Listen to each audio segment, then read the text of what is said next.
नमस्कार, आप देख रहे हैं सी न्यूज भारत। मैं हूं आपके साथ ज्योति अरोरा। वक्त हो गया है एमपी स्पेशल बुलेटिन का, तो आइए शुरू करते हैं मध्य प्रदेश की बड़ी खबरों का सिलसिला।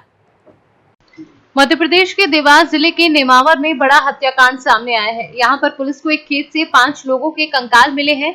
ये कंकाल एक ही आदिवासी परिवार के 5 सदस्यों के हैं, जो करीब 1.5 महीने पहले लापता हो गए थे।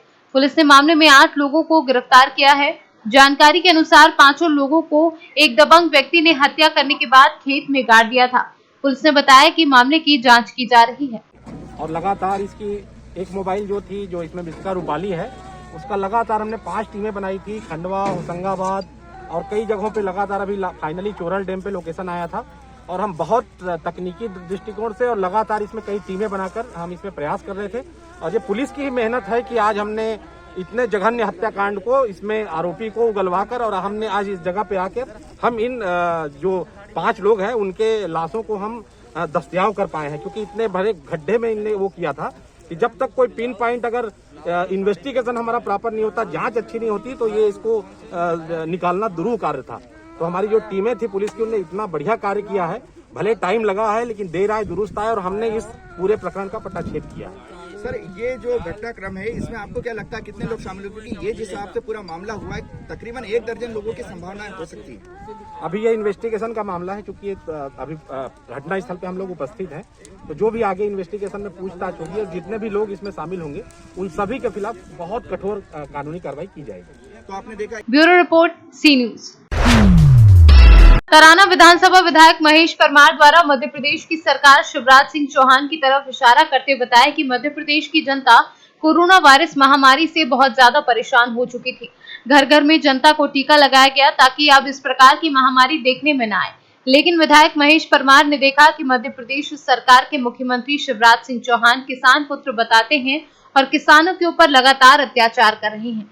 कमलनाथ की सरकार ने 2 से 3 हजार के बिजली के बिल माफ कर दिए थे, लेकिन इस सरकार ने अति कर दी है। तराना विधानसभा में आम जनता मध्य प्रदेश सरकार की कार्यशैली से अत्यंत दुखी हो गई है। उनके बिजली के बिल बहुत ज्यादा दे दिए गए हैं और घर घर जाकर किसानों और आम जन की बिजली काट रहे हैं, जिनका विरोध मैदान में आकर आम जनता के साथ तराना विधायक महेश परमार खड़े होकर विरोध प्रदर्शन किया। तराना विधायक ने चेतावनी दी है कि जरूरत पड़ी तो जंगी प्रदर्शन भी मध्य प्रदेश सरकार के खिलाफ किया जाएगा और आम जनता को राहत दिलाएंगे। ब्यूरो रिपोर्ट, सी न्यूज।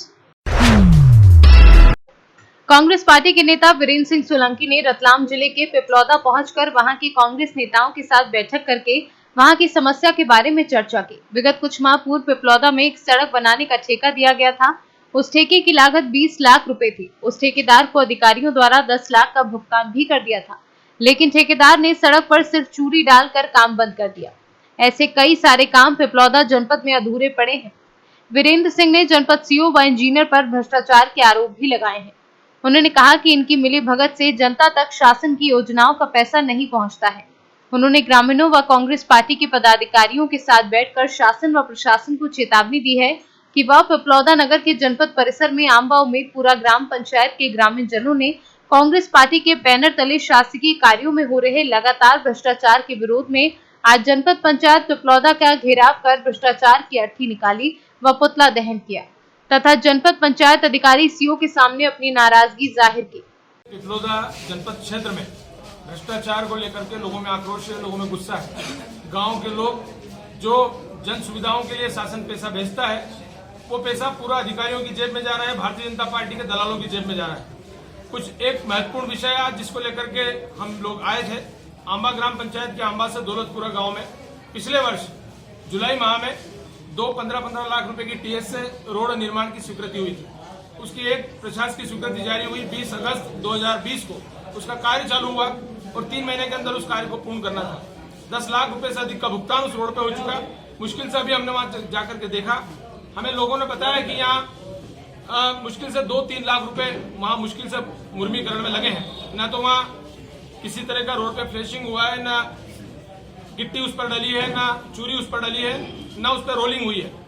कुछ मुरम डाल करके लाखों रुपए हड़पने का काम जनपद सीओ, इंजीनियर और संबंधित एजेंसी के लोग कर रहे हैं। ये सिर्फ एक रोड की कहानी नहीं है, बल्कि पूरी पिपलौदा जनपद क्षेत्र में गांव-गांव में जब हम लोग घूम रहे हैं तो इस तरह से ये सामने आता है कि यहाँ के जो भारतीय जनता पार्टी के नेता हैं, जो जनप्रतिनिधि हैं चुने हुए, उनकी मिलीभगत से अधिकारी लाखों रुपए जो जनता का कामों में लगना चाहिए वो डकार करके उनके पेट में ले रहे हैं। हमने आज पूरे कांग्रेस पार्टी के सब पूरे पिपरोदा क्षेत्र के वरिष्ठ जनों के साथ ये आंदोलन किया, प्रदर्शन किया। दौलतपुरा गांव के भी सारे लोग, अनुसूचित जनजाति बाहुल्य गांव के महिलाएं भी वहां पर भारी संख्या में यहाँ पहुंची थी।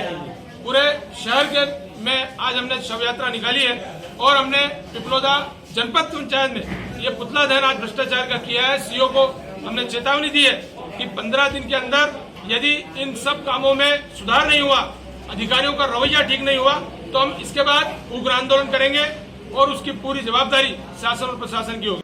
ब्यूरो रिपोर्ट, सी न्यूज।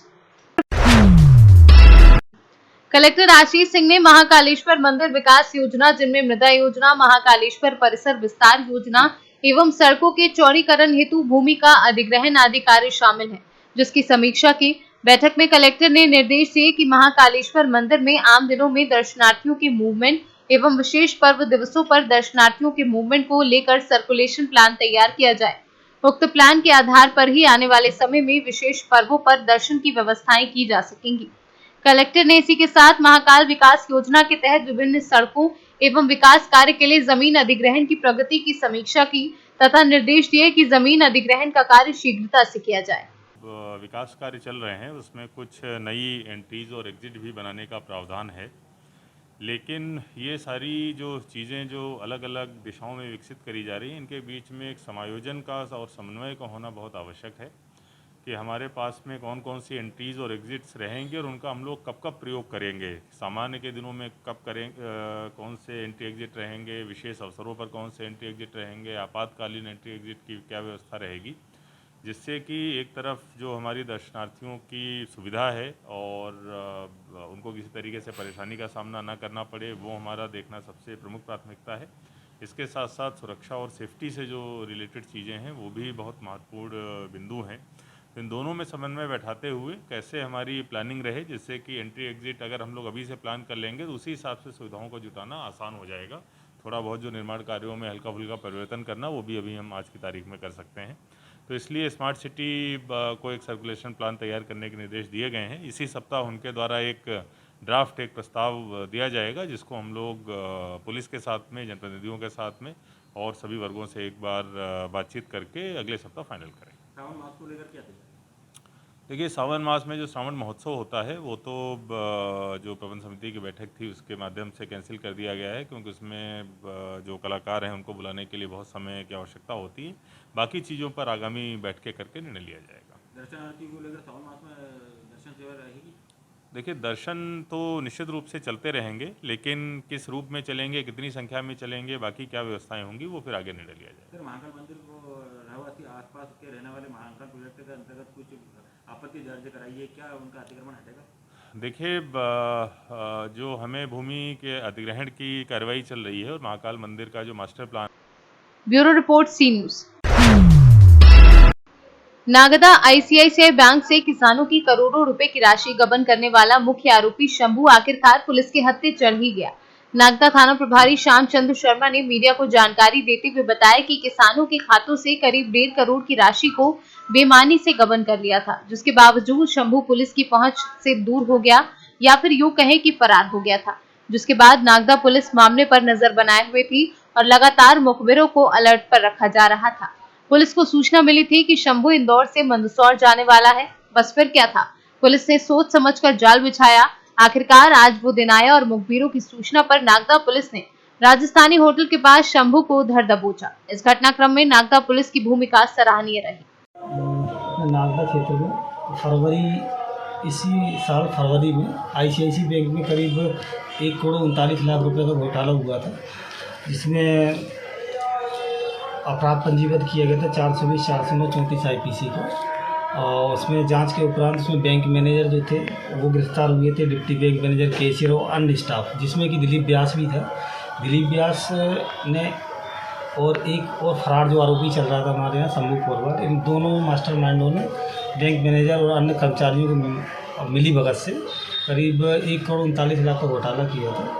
इसमें पूर्व में ये लोग सभी गिरफ्तार हो गए थे और शंभू पोरवाल इसमें फरार चल रहा था, जिसपे 2000 का इनाम हमारे पुलिस अधीक्षक महोदय उज्जैन द्वारा घोषित किया गया था। उसको कल हम लोगों ने राजस्थानी ढाबा के पास से गिरफ्तार किया है। टेक्निकल आधार पे वो इंदौर से मंदसौर जा रहा था, तो बीच में उसको पकड़ लिया, गिरफ्तार किया और आज उसको न्यायालय पेश किया गया, जैसे 2 तारीख तक का पुलिस रिमांड मिला है। और पूर्व में भी हम लोगों ने इसमें करीब 96। ब्यूरो रिपोर्ट, सी न्यूज़। रतलाम में आज पुलिस और प्रशासन के सुस्त रवैये का एक नजारा देखने को मिला, जहां शहर एसडीएम और सीएसपी ने मिलकर बिना मास्क घूम रहे लापरवाह लोगों को हिरासत में तो लिया, लेकिन थाने पहुंचने के लिए ही ये लोग पुलिस वैन से रफू चक्कर हो गए। ये लोग रास्ते में पुलिस वैन की स्पीड कम होने का फायदा उठाते हुए वाहन से कूदकर भाग निकले। पुलिस और प्रशासन की संयुक्त कार्यवाही में करीब 1 दर्जन लोगों को ओपन जेल ले जाने के लिए हिरासत में लेकर पुलिस वाहन में बिठाया गया था, लेकिन थाने पहुंचते पहुंचते इन लोगों की संख्या केवल 2 रह गई। प्रशासन की टीम लगातार शहर में घूमकर उन लोगों को पकड़कर थाने ला रही है जो बिना मास्क घूम रहे और कोरोना गाइडलाइन का पालन नहीं कर रहे हैं। लेकिन ये कवायद आज उस समय धरी की धरी रह गई जब पकड़े गए 1 दर्जन लोगों में से अधिकांश लोग चलती वैन से कूदकर भाग गए। एमपी स्पेशल बुलेटिन में फिलहाल के लिए इतना ही। देश दुनिया की तमाम बड़ी खबरों के लिए आप देखते रहिए सी न्यूज़ भारत।